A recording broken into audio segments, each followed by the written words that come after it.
ایران کے وزیر خارجہ سفارتی وفد کے ساتھ بیجنگ پہنچ گئے۔ دورے میں چینی ہم منصب سے ملاقات کریں گے۔ دو طرفہ تعلقات کے فروغ کے ساتھ علاقائی اور عالمی صورتحال پر بھی تبادلہ خیال کیا جائے گا۔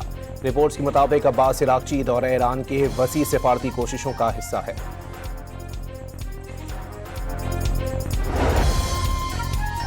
ایران کے پاس ایٹم بم ہوتا تو اسرائیل بچتا نہ مشرق وسطی، امریکہ اور یورپ کی باری بھی آتی، امریکی صدر ٹرمپ کا خیال۔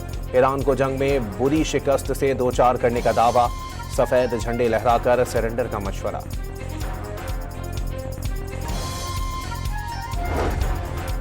امریکی صدر نے آبنۂ ہرمز میں پھنسے جہازوں کو نکالنے کے لیے پروجیکٹ فریڈم عارضی طور پر روک دیا۔ ٹروتھ سوشل پر کہا کہ فیصلہ پاکستان اور دیگر ممالک کی درخواست پر کیا۔ واضح کیا کہ ایران کے ساتھ حتمی معاہدے کے لیے نمایاں پیش رفت ہوئی ہے۔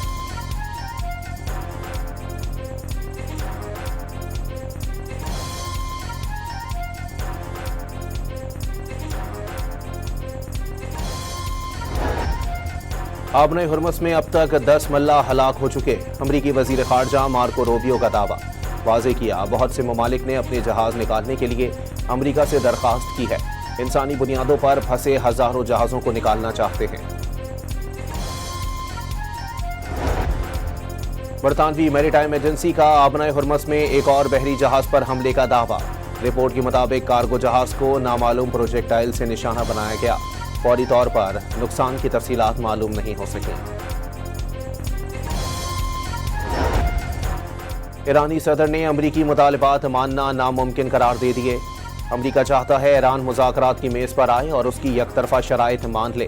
ایرانی صدر کا خطے کے ممالک سے بھی ایرانی اسکول، اسپتالوں اور انفراسٹرکچر پر حملوں کے لیے ان کی سرزمین استعمال ہونے کا شکوہ۔ متحدہ عرب امارات نے دوسرے روز بھی میزائل اور ڈرونز کے حملوں کا دعویٰ کر دیا۔ فضائی دفاعی نظام نے ایران کی طرف سے آنے والے میزائلز اور ڈرونز کو روکا، اماراتی وزارت دفاع کا ایکس پیغام۔ ایرانی فوج نے متحدہ عرب امارات پر حملوں کی تردید کر دی، حالیہ دنوں میں کوئی حملہ نہیں کیا گیا۔ عرب امارات ایران کے خلاف بے بنیاد پروپیگنڈے میں مصروف ہے۔ امارات کو امریکی اور اسرائیلی پناہ گاہ نہیں بننا چاہیے، ترجمان خاتم الانبیاء کا بیان۔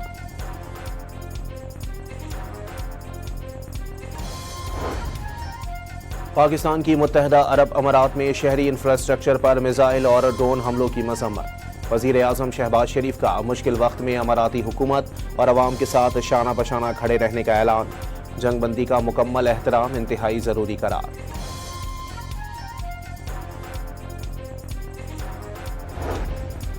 آبنۂ ہرمز میں نشانہ بنائے گئے امریکی تجارتی جہازوں پر فوجی اہلکار بھی موجود تھے، امریکی خبر رساں ادارے NBC نیوز کا انکشاف۔ اہلکار پروجیکٹ فریڈم کے تحت تجارتی جہازوں پر تعینات کیے گئے تھے۔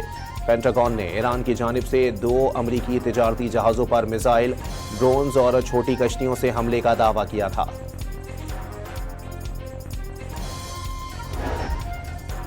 جرمنی کا آبنۂ ہرمز میں ایرانی ناکہ بندی پر تشویش کا اظہار، عالمی سپلائی چین کے لیے ایک بڑا خطرہ قرار دے دیا۔ دفتر خارجہ نے واضح کیا اگر حالات اجازت دیں تو جرمنی اہم آبی گزرگاہ کو محفوظ بنانے کی کوششوں میں حصہ ڈالنے کے لیے تیار ہے۔ قطری وزیر اعظم و وزیر خارجہ محمد بن عبد الرحمن الثانی اور روسی وزیر خارجہ سرگئی لاوروف کے درمیان ٹیلی فونک رابطہ۔ دونوں رہنماؤں نے زور دیا اسٹریٹجک آبی گزرگاہ کے مسائل کا حل فوجی طاقت کا استعمال نہیں۔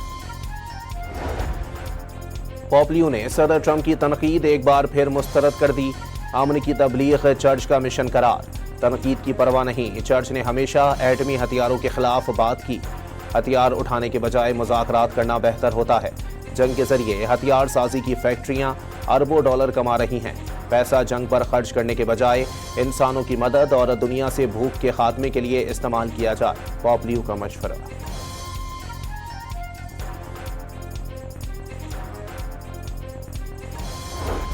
روس کے یوکرین کے کئی شہروں پر تابڑتوڑ حملوں میں 25 افراد کے ہلاک ہونے کی تصدیق، کئی مقامات پر آگ بھڑک اٹھی، متعدد گاڑیاں تباہ۔ روس نے وکٹری ڈے تقریبات کے دوران 8 سے 9 مئی تک جنگ بندی کا اعلان کر رکھا ہے۔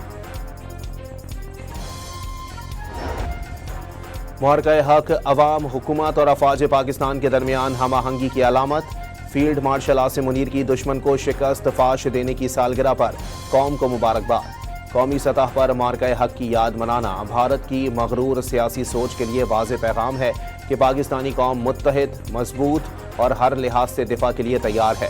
کور کمانڈرز کانفرنس کا اعلامیہ۔ مارکہ حق میں شہید شہریوں کو خراج عقیدت۔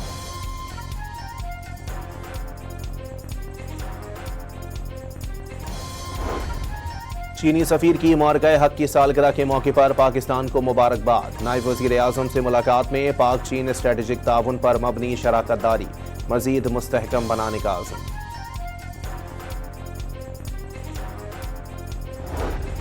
پاک بحریہ کا بحر عرب میں انسانی ہمدردی کی بنیاد پر کامیاب ریسکیو آپریشن۔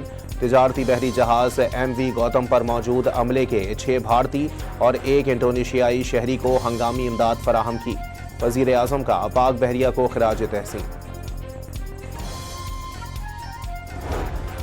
کراچی کے علاقے گلستان جوہر بلاک 11 میں فائرنگ سے ایک شخص جاں بحق دوسرا زخمی ہو گیا۔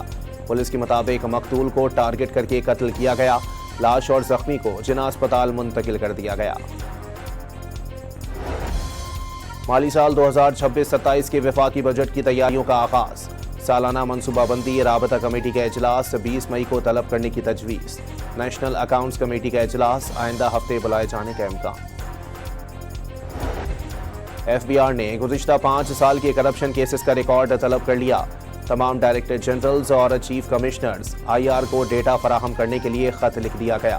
گزشتہ 5 سال میں کرپشن کیسز پر افسران کے خلاف کارروائی کا ریکارڈ بھی طلب۔ پولینڈ کے جنوب مشرقی علاقے کے جنگل میں لگنے والی آگ بے قابو۔ 300 سے زائد فائر فائٹرز آگ بجھانے میں مصروف۔